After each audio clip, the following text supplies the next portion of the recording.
Hello, I'm Dawn. This is Yarn is a Sport, and I'm glad you came to play ball. Okay, I had planned to do 2 or 3 of these a week, and things have just happened that I'm going to try to do at least 2 per month. I'm hoping to get up to more. I have a list of things I'd like to do for them, but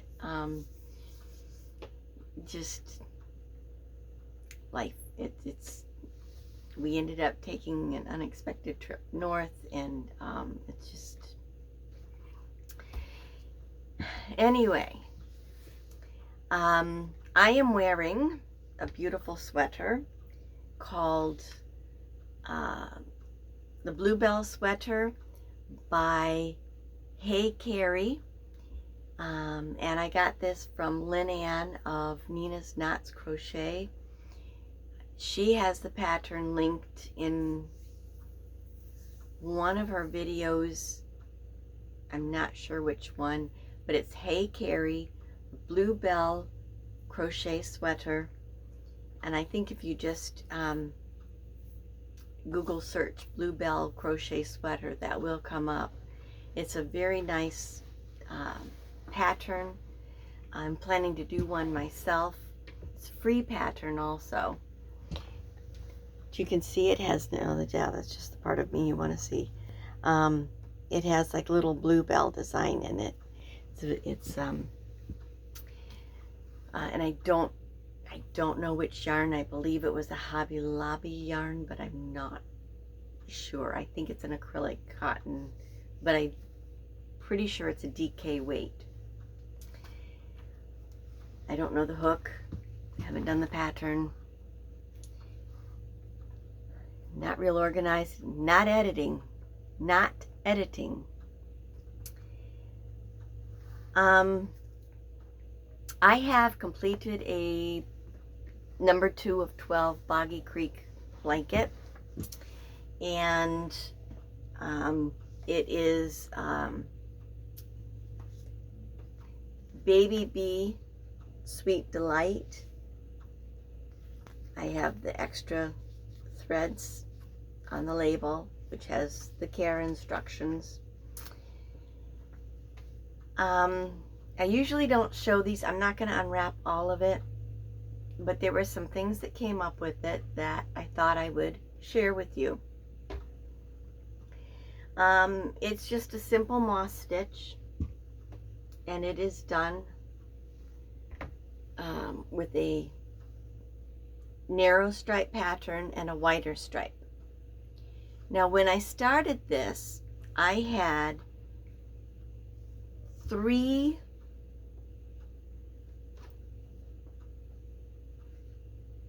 I believe it was two white and 3 that were of this colorway. I'm going to put this up for you to see.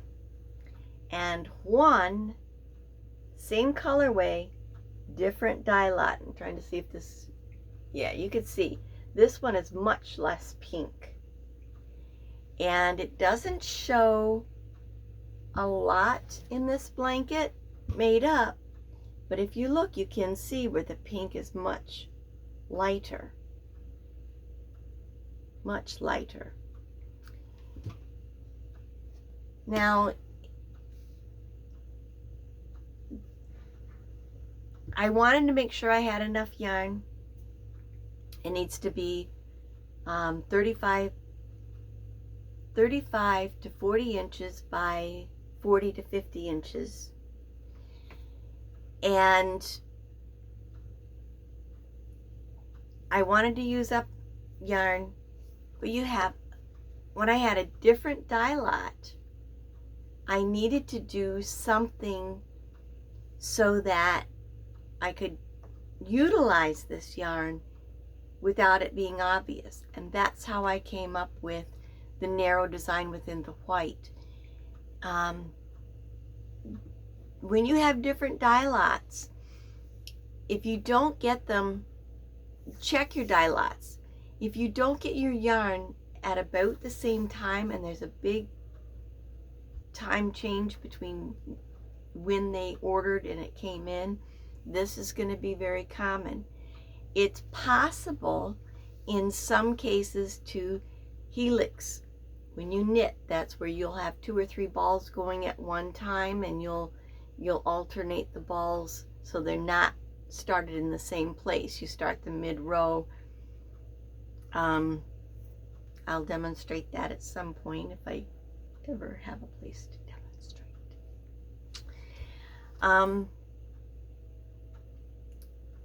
The other thing that you can do is to change the design, which is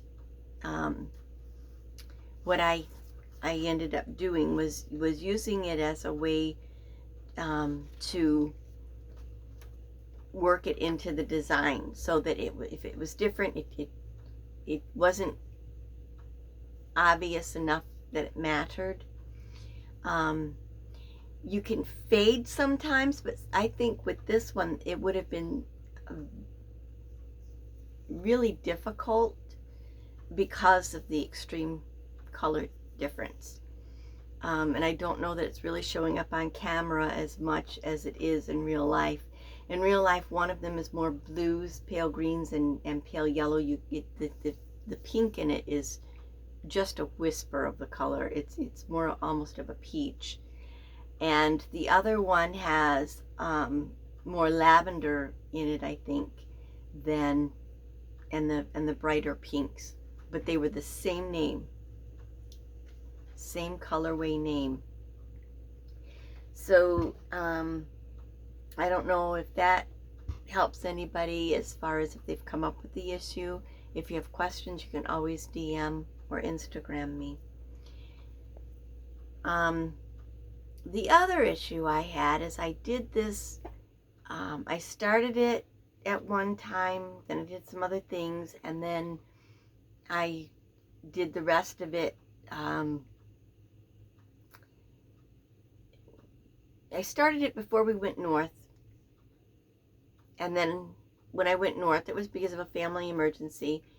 My tension changed enough that it went from, say, this wide to this wide, just enough that it obviously there was an issue. So what I did, it just happened to be before I had done a big section originally. My plan was to do a big section at the top and the bottom, because they had 3 of that one colorway. Work the narrow stripes, and then, you know, as you saw the pattern, and then do another big section. And that did not work. And as it ends up, I actually did better to do it this other way, which I think is when I realized there was such a big difference in the color dye lots of the one. But this utilized much more yarn, and so it was a Bob Ross. It was a happy accident. But with the tension, what I did is, this was moss stitch, and it's probably one of the easiest ones to do this with. There's less yarn wastage, but it's more difficult in that it's narrower. I just cut the last row that had the before I went to the white with the stripes. When you do this, again, you can Instagram or text me. You can email me or Instagram message me, direct message me. I cut it. If you do this, do not pull that cut thread out when you first cut, and you'll need to leave it set flat, and you may need to do this a section of the cutting at a time, like a foot at a time. I did all of mine at one time, but I've done it before. You're gonna have defibrillated, nursing term, or again, these stitches will be live once you pull that cut thread out, and they can untwist, and so if you cut and then pull a yarn needle with dental floss, or if you knit, have a cable or a barber cord that is long enough to catch the entire bottom section. And then after it's on your lifeline, pull the little threads out. Then you can go back. Now it's going to be upside down, so it needs to be at an edge or where you can do a design change. If it's a sweater that you want to shorten, then you would do your ribbing. If it's a blanket, you could maybe use that as a design change and start going the other way if it's halfway. Just an idea. But once you have them in, what I did is I slip stitched. And I did a slip stitch chain. If you have, because it was moss stitch, which you chain every other. Otherwise, you'll need to chain each stitch. If it's the bottom of a sweater, you may want to add an extra stitch once in a while so that you have a little bit of stretch to it, depending upon what you're going to be doing. But wind maybe. No, I might have kicked it. So that, but it is possible. I don't know if many people that crochet know it is possible to cut and catch those live stitches to save a project or change a project. So those were the things I wanted to go over. Hopefully they're helpful. I do have notes.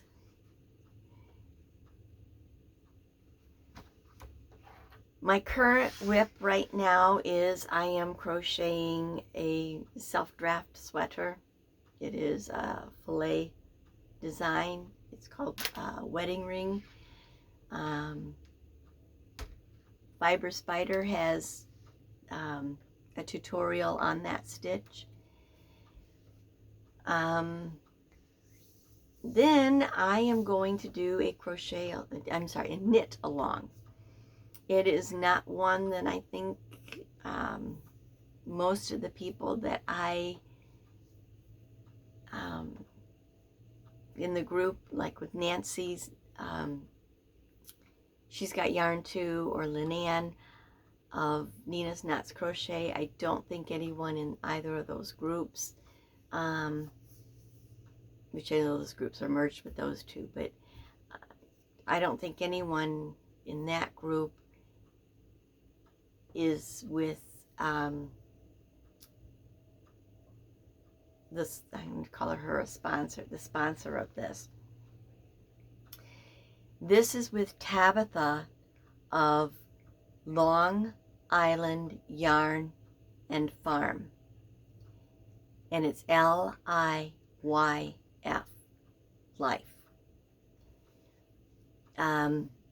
She has a friend who is a designer named Kim McAldine.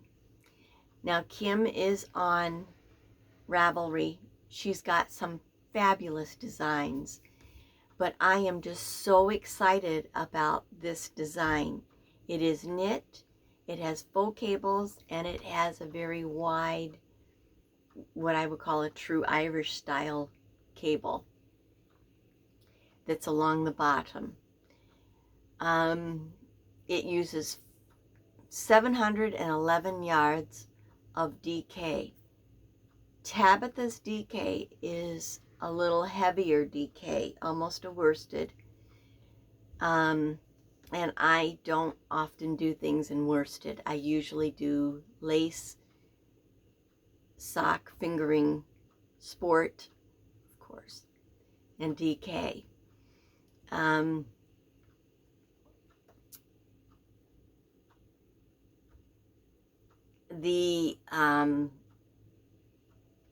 have a project. In fact, I was going to frog it as I did this, but I had a couple other things I was going to talk about, so I'm not sure which I'm going to be using.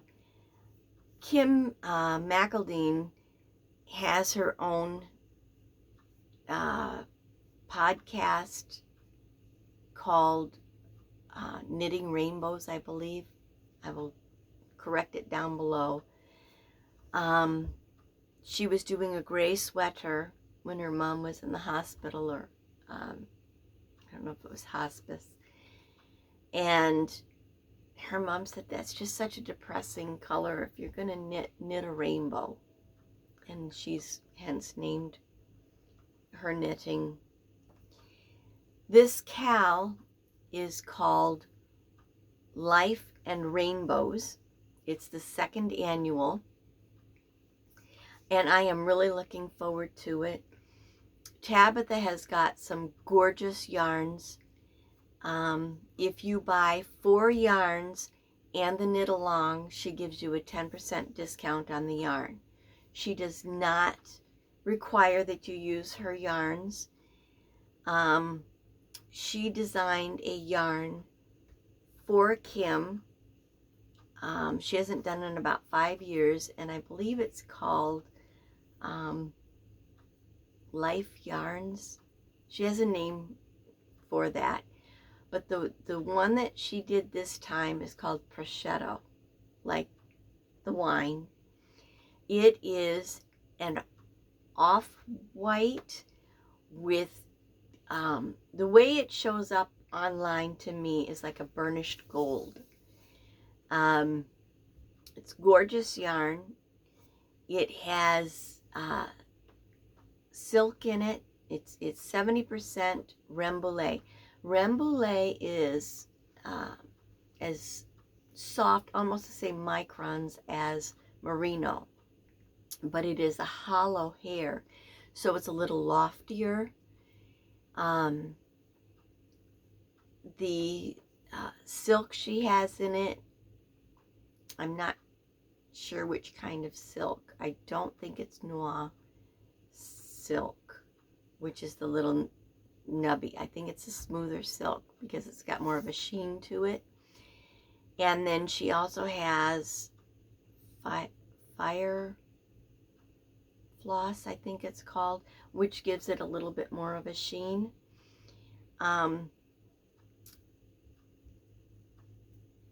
That has 200 yards in it. She has some others in there that are not all. She raises llamas. Tabbethia raises llamas. She has some yarns with alpaca. She has some yarns with, I think, llama. She must have. I try to stay away from the alpaca and the llama myself because it's 7 times warmer than wool. And that was why I was so happy that she used the sheep Rambouillet for that yarn. The crochet along is called Rainbows and LIYF, LIYF, for Long Island Yarn and Farm, and it is $75. With that, you get 4 sessions that are 2 hours. It's on Thursdays from 7 till 9, starting February 23rd. It gives you 15 minutes of private time with Kim. I don't know if that's set up one-on-one afterwards or it's 15 minutes during the crochet, the knit along. I think that's separate. I'm pretty sure it's separate. But I will tell you from the Tabbethia did 12 days of Christmas, from Christmas Day through the 6th of January. And the night that she had Kim was a lot of fun. All the nights were fun, but with Kim was a lot of fun. She's had some lives with her. It has been fun to watch them, fun to interact when they had the lives with Zoom call. I really like the design of this. They call it a shawl, but it is a closed shawl. It's not quite a poncho. It comes to elbow length. It drops down in the front and in the back the way she has it designed. One of them's a little bit longer than the other. She's got faux cables before she has the wide cable at the bottom. What's great about this design is you can wear it 3 ways. You can wear it with 2 of the faux cables and I think that is the longer side. You can flip it and wear it diagonally, so you have one at the shoulder and then the other, and then you can turn it around and have one that goes down the center. And that may be the one that's the longer. But it is fun design. It's interesting how it goes absolutely straight on the diagonal, but it has a little bit longer on each of the longer and shorter when you wear it the other way. One way has a rounded neck and one way has a V-neck. The single cable has the V-neck. The 2 faux cables is rounded neck. I will have I will connect down below in the description box for those. If you have questions, it would probably be best to ask Tabbethia about it, but you can send questions to me and I'll answer what I can or direct you. So that is what I will be doing starting the 23rd. But again, please look into this. This is such a great design, and the private time, they will have a Facebook group, and these lives will be on there for at least a year. She did one last year called the Shoreline Shawl, and that is still up now. We're not sure. I think she's going to start a new Facebook, so you'd still have access to it when they start the next one, as long as you had the code. But I'm not sure. That's one of them. I think they're still trying to check, and they may not know until they start this next one. But a year for it, that's a good amount of time. And you will have the pattern, but with the crochet along, you'll have somebody there to show you how to do the cables, how to pick up the stitches for the cables, how to do the faux cables. It's just, you'll have the tutorial. I also have a shout out for this is somebody that watched some of mine, and in our messages back and forth, she I asked her, and she let me know that she has a podcast that she started, and it is Sue's Crochet Whips. I will connect it below. What I like about hers, they're short. They are, let's see, I'm probably over 20 minutes. I try to stay less than 25 minutes. Try to stay around 20 minutes. Hers, I think, are all pretty much 7 to 15 minutes. She concentrates on one project that she's done.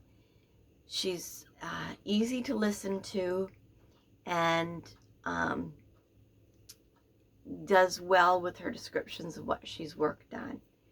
So again, that's Sue's Crochet Whips, and I would like to thank you for watching. Enjoy your crafting and play ball.